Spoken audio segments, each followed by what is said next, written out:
एक छोटे से गांव में नदी किनारे एक पुरानी और टूटी फूटी झोपड़ी थी।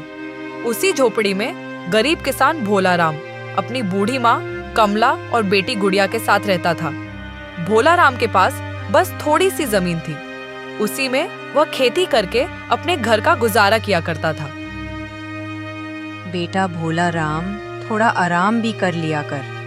दिन रात इतनी मेहनत करने से तू थक जाता होगा। सुबह से शाम तक खेत में काम करता है, फिर भी तू आराम नहीं करता। मुझे तेरी चिंता होती है। माँ, अगर मैं काम नहीं करूँगा तो हमारे घर का चूल्हा कैसे जलेगा? हमारी ज़रूरतें कैसे पूरी होंगी? माँ, मेहनत ही हमारे जीवन का एकमात्र सहारा है और जब तक मेरे हाथ पैर काम करते हैं मैं मेहनत करता रहूँगा। अच्छा माँ, मैं चलता हूँ वरना देर हो जाएगी। भोला राम खेतों की तरफ निकलने ही वाला था कि तभी वहाँ उसकी बेटी गुड़िया आती है। पिताजी, आज आप खेत से जल्दी लौट कर आना। मैं आपके लिए अच्छा सा खाना बनाकर रखूंगी, जिसे खाते ही आपकी सारी थकान दूर हो जाएगी। हाँ बेटी, खेत में काम तो बहुत है, लेकिन मैं कोशिश करूंगा कि जल्दी घर आ जाऊं। यह कहकर भोला राम अपने बैलों को लेकर खेतों की ओर निकल पड़ा। भोला राम पूरे दिन खेत में मेहनत करता रहा। धूप बहुत तेज थी, लेकिन भोला राम ने मेहनत करना नहीं छोड़ा। काम करते करते शाम होने लगी। वह लौटकर अपनी झोपड़ी में आया। माँ, गुड़िया कहीं गई क्या? कहीं दिखाई नहीं दे रही। वो बोल रही थी ना कि आज जल्दी आना, तो देखो आज मैं सूर्यास्त होने से पहले आ गया। कमला बताने ही वाली थी कि तभी वहां पर गुड़िया अपने सिर पर लकड़ियों का गट्ठर लेकर आती है और अपने पिता से कहती है, पिताजी, आज मैं जंगल गई थी और ये लकड़ियाँ लेकर आई हूँ ताकि घर के काम में मदद हो सके और आपको कम मेहनत करनी पड़े। बेटा, क्या तुम वहाँ अकेली गई थी? ऐसे जंगल में अकेले जाना ठीक नहीं होता। तुम्हें कुछ हो गया तो? हाँ पिताजी, मैं अकेली ही गई थी। आप ही तो कहते हो ईश्वर ने हमें मेहनत करने के लिए हाथ दिए हैं। अगर हम सच्चे दिल से मेहनत करेंगे तो किस्मत भी जरूर बदलेगी। ईश्वर मेहनत करने वालों को कभी खाली हाथ नहीं छोड़ते। गुड़िया की ये बातें सुनकर भोला राम थोड़ी देर के लिए चुप हो जाता है, क्योंकि गांव के लोग कहते थे कि वो जंगल कोई साधारण जंगल नहीं, बल्कि एक रहस्यमय जंगल है। बेटी, जंगल में ज्यादा अंदर मत जाना, क्योंकि लोग कहते हैं कि वहाँ कुछ अजीब अजीब घटनाएं होती हैं। इसलिए जंगल के अंदर जाना खतरे से खाली नहीं है। भोला राम बहुत गरीब था, लेकिन उसकी मेहनत और ईमानदारी पूरे गांव में मशहूर थी। उसके खेतों में उगने वाली फसल बहुत अच्छी होती थी। वह बिना मिलावट किए जैविक खेती करता था। बस यही कारण था कि जब भी भोला राम अपनी सब्जियां लेकर बाजार जाता था तो हर कोई उसी से सब्जी लेता था। अरे वाह भोला राम, क्या सब्जियां लाए हो। तुम्हारे जितनी अच्छी सब्जियां और अनाज आसपास कहीं भी नहीं मिलता। मैं तो यही कहूंगा कि सभी को केवल भोला राम से ही सब्जियां लेनी चाहिए। अरे हाँ भाई, आप बिल्कुल सही कह रहे हैं। भोला राम की सब्जियों में पूरी शुद्धता होती है, इसीलिए तो सभी गांव वाले भोला राम से ही सब्जियां खरीदते हैं।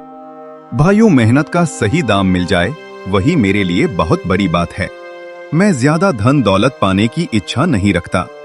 अगर मेरी मेहनत से मेरे घर का चूल्हा जल जाए और मेरे परिवार का पेट भर जाए तो मेरी मेहनत सफल हो जाती है। मैं ईमानदारी से मेहनत करता हूँ और अपना जीवन चलाता हूँ। इसीलिए सभी लोग भोला राम से सामान खरीदते थे।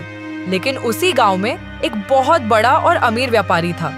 उसका नाम था दौलत राम सेठ। दौलत राम सेठ पूरे गांव और आसपास के क्षेत्रों में अनाज का बड़े पैमाने पर व्यापार करता था। ज्यादा पैसे कमाने के लिए वह मिलावट भी करता था और चीजों को अक्सर महंगे दामों पर बेचता था। अब गांव के सभी लोग भोला राम से सामान खरीदने लगे थे तो दौलत राम सेठ का व्यापार कम हो गया। जब उसे यह बात पता चली तो वह एक दिन भोला राम के पास आकर बोला, अरे भोला राम, तू पागल हो गया है क्या? इतना सस्ता माल क्यों बेचता है? तेरी वजह से मेरा बहुत नुकसान होता है। सेठ जी, ये आप क्या कह रहे हैं? मेरी वजह से आपका नुकसान कैसे हो सकता है? जितनी मैं मेहनत करता हूँ उसी के आधार पर पैसे लेता हूँ। भोला राम, ये बाजार मेरा है। मैं यहाँ का सबसे बड़ा व्यापारी हूँ। तुझे मेरे कहे अनुसार ही अनाज बेचना होगा। अगर तूने ऐसा नहीं किया तो अंजाम बहुत बुरा होगा। सेठ जी, मैं तो बस चाहता हूँ कि मेरी मेहनत का सही दाम मिल जाए। मैं किसी को धोखा देकर या मिलावट करके पैसा नहीं कमाना चाहता। बहुत बड़ी बड़ी बातें करने लगा है तू भोला राम। इस बाजार में वही होगा जो मैं कहूंगा। अगर तूने मेरी बात नहीं मानी तो इसका अंजाम तेरे पूरे परिवार को भुगतना होगा। सेठ के इतना कहने पर भी भोला राम ने कुछ नहीं बोला, क्योंकि वह कभी किसी से झगड़ा नहीं करता था। लेकिन दौलत राम को इस पर बहुत गुस्सा आ रहा था। शाम को भोला राम बाजार से लौटकर अपने घर चला जाता है। पिताजी, आप आ गए। आज बाजार में अनाज का भाव कैसा रहा? क्या आज अनाज अच्छे दाम में बिका? हाँ बेटी, अच्छा रहा। भगवान की कृपा से आज हमारा अनाज बिक गया। लोगों ने संतुष्ट होकर लिया और मेहनत के अनुसार पैसे भी मिल गए। उस झोपड़ी में पैसे भले ही कम थे, लेकिन सुकून और अपनापन बहुत था। तीनों साथ बैठकर खाना खाते हैं और आपस में बातें करते हैं। लेकिन उन्हें क्या पता था कि सेठ दौलत राम का लालच बहुत ही जल्द एक साजिश को अंजाम देने वाला है। सेठ दौलत राम का लालच इतना बढ़ गया था कि उसने भोला राम को पूरी तरह बर्बाद करने की ठान ली। अगली सुबह दौलत राम सेठ पंचायत में पहुंचता है। गांव के कई बुजुर्ग और अनुभवी आदमी वहां बैठे थे। मुखिया जी, मुझे पंचायत से न्याय चाहिए। मेरे साथ बहुत बड़ा अन्याय हुआ है और मैं चाहता हूं कि इस बात का फैसला पूरे गांव के सामने किया जाए। सेठ जी, क्या बात हो गई? आप इतना गुस्से में क्यों हैं? अब बताइए कि आपके साथ क्या हुआ है। मेरी गहनों से भरी पोटली चोरी हो गई है और मुझे पूरा शक है कि वो पोटली भोला राम ने चुराई है, क्योंकि वो कल मेरे घर आया था। सेठ जी, यहाँ पंचायत है। यहाँ फैसले गुस्से से नहीं, गवाह और सबूतों से होते हैं। आप बताइए, आपके पास क्या सबूत है? मुखिया जी, अभी तो मेरे पास कोई सबूत नहीं है, लेकिन अगर हम सभी मिलकर भोला राम की झोपड़ी की तलाशी लेने चलें तो वहां कुछ न कुछ जरूर मिलेगा। सेठ की बात मानकर मुखिया और गांव के कुछ बुजुर्ग लोग भोला राम के घर की तरफ चल पड़े। कुछ ही देर में सभी लोग भोला राम की झोपड़ी के पास पहुंच गए। भोला राम मुखिया, सेठ और लोगों को देखकर हैरान परेशान पड़ जाता है। अरे मुखिया जी, आइए आइए, आज आपका मेरे घर कैसे आना हुआ? क्या बात हो गई? भोला राम, सेठ दौलत राम ये कह रहा है कि उसके घर से तूने गहनों की पोटली चुराई है। ये बहुत बड़ा आरोप है। अब पूरे गांव के सामने सच जानना जरूरी है। जो भी बात हो, बिना डरे और बिना कुछ छुपाए सच सच बताना, क्योंकि पंचायत में झूठ ज्यादा देर तक नहीं टिकता। यह सुनते ही भोला राम के पैरों तले जमीन खिसक गई। उसकी आंखों में दुख और हैरानी साफ दिखाई देने लगी। मुखिया जी, मैं गरीब जरूर हूँ, मेरे पास धन दौलत नहीं है, लेकिन मैं चोर नहीं हूँ। मैंने अपने जीवन में कभी किसी की एक कौड़ी तक नहीं उठाई। मैं दिन रात खेतों में मेहनत करके अपने परिवार का पेट पालता हूँ। पसीना बहाकर कमाने वाला आदमी चोरी क्यों करेगा? यह आरोप झूठा है और किसी ने मुझे फंसाने की चाल चली है। मुखिया जी, मेरा बेटा ऐसा पाप कभी नहीं कर सकता। मैंने इसे बचपन से सत्य, ईमानदारी और मेहनत का रास्ता सिखाया है। हमने भले ही सूखी रोटी खाई हो, लेकिन कभी बेईमानी का सहारा नहीं लिया। मेरा बेटा गरीब हो सकता है, मगर चोर नहीं हो सकता। मैं अपनी माँ होने की कसम खाकर कहती हूँ, ये निर्दोष है। मुखिया जी, अगर भोला राम सच बोल रहा है तो फिर इसे डर किस बात का है? इसके घर की तलाशी तुरंत लेनी चाहिए। अगर इसके घर से मेरे गहने नहीं मिले तो मैं सबके सामने मान लूंगा कि यह निर्दोष है, लेकिन अगर गहने मिल गए तो फिर सबको समझ आ जाएगा कि यह मासूम बनने का नाटक कर रहा था। भोला राम, पंचायत का काम न्याय करना है, इसलिए हमें तुम्हारे घर की तलाशी लेनी होगी। गांव के सभी लोगों के सामने सच्चाई जानना जरूरी है, तभी सही फैसला हो सकेगा। अगर तुम निर्दोष हो तो तुम्हें डरने की कोई जरूरत नहीं है, सच सामने आकर रहेगा। मुखिया जी, मुझे तलाशी से कोई डर नहीं है।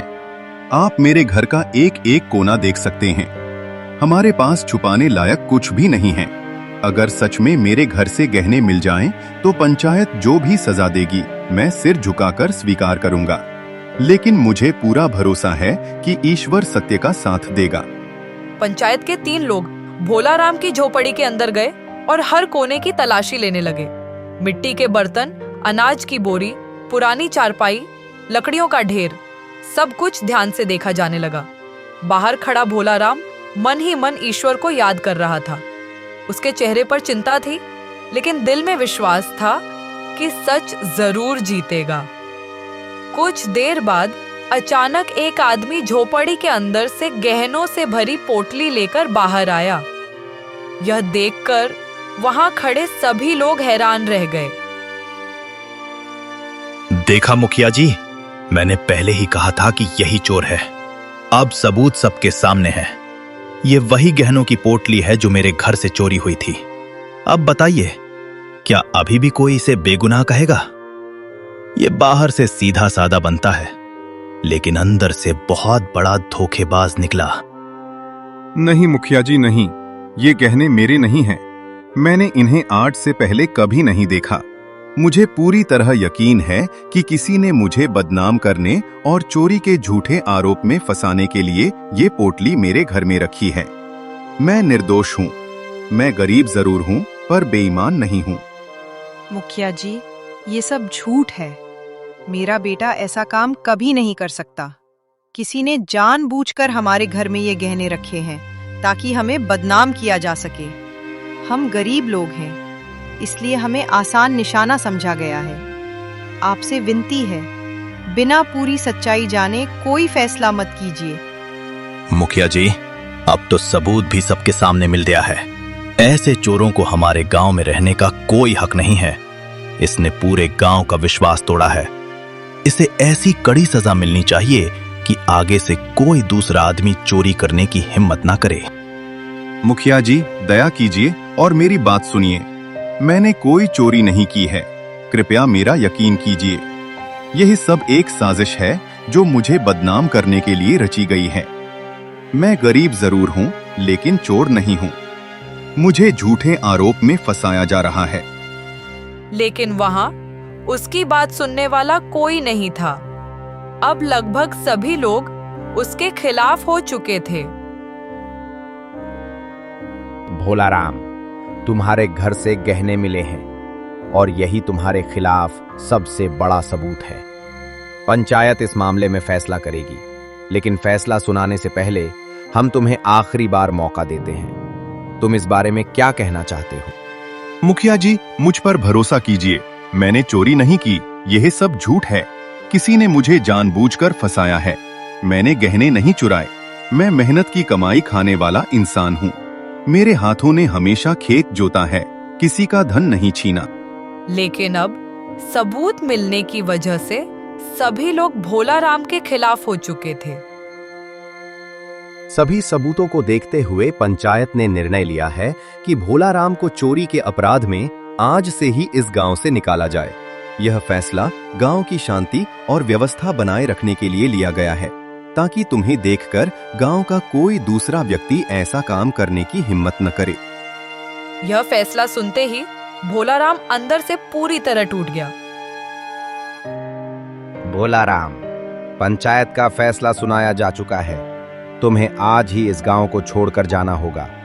अब इस गांव में तुम्हारा कोई हक नहीं रहा। सामान्य हालत में तुम्हें कुछ समय दिया जाता, लेकिन तुम पर जो अपराध साबित हुआ है उसके कारण तुम्हें यह फैसला तुरंत स्वीकार करना होगा। पंचायत का निर्णय अंतिम है। मुखिया की यह बात सुनते ही वहां गहरा सन्नाटा छा गया। कुछ ही देर बाद गांव के सभी लोग धीरे धीरे वहां से चले गए। भोलाराम आज उसी गांव से ठुकरा दिया गया था जहां उसने अपना बचपन बिताया था, जहां उसकी हर याद बसी थी, जहां उसके पिता की यादें जुड़ी थीं, जहां उसने अपने पसीने से खेतों को सींचा था। आज उसी मिट्टी ने उसे पराया कर दिया था। दौलतराम सेठ अपने घर पर बैठा बहुत प्रसन्न हो रहा था, क्योंकि उसकी चाल सफल हो चुकी थी। उसके चेहरे पर घमंड साफ दिखाई दे रहा था। उसे लग रहा था कि अब भोलाराम हमेशा के लिए बर्बाद हो चुका है। उधर शाम ढलने लगी थी। आसमान में सूरज धीरे धीरे अस्त हो रहा था। भोलाराम अपने टूटे मन से थोड़ा बहुत सामान समेटकर अपनी झोपड़ी के बाहर खड़ा हो गया। उसकी बूढ़ी माँ कमला और बेटी गुड़िया भी उसके साथ थीं।